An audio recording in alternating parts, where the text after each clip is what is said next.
common sense would think, oh, it's the middle of spring break. We haven't had rain in weeks. Well, that's what I was about to say. We were under I looked it up. We were under a drought. We were under a drought. We weren't under, they didn't, after the fire, they put a burn ban in place. But at the same time, a lot of people forget at that time, there were like multiple wildfires. After this one was first, and then there was like the Bertha Swamp Fire.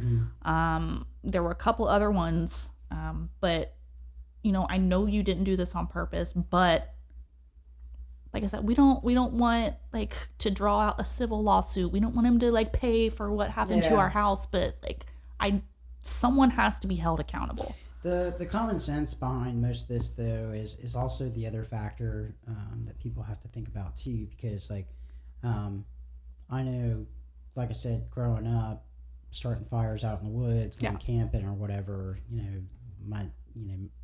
maybe it's just me, but I'm pretty sure a lot of young men learn this from their dads or somebody in their family, where it's like, hey, if it's dry outside, you could cause, dude, how many times when we were in school and they taught us about wildfires? Yeah. And this is a grown adult man too. So this is a grown man. Yeah, this is talking about starting fires as a kid. Even then you have some common sense, like this might get out of control. Yeah. 16 feet. Responsibility. 16 feet. I think what you said was no accountability. Also taking responsibility. Again, maybe he does want to say I'm sorry, and maybe his attorney's telling him not. But so okay, going back into your story, you so all of it's over. You guys go back to the house.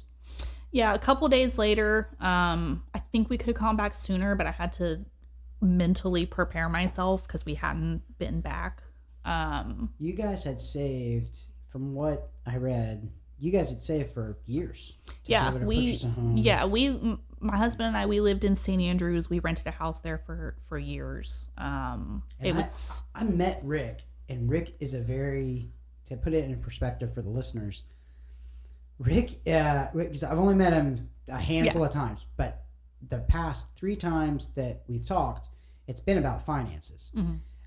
He seems like a very financially sound guy, and now he waited. Yeah.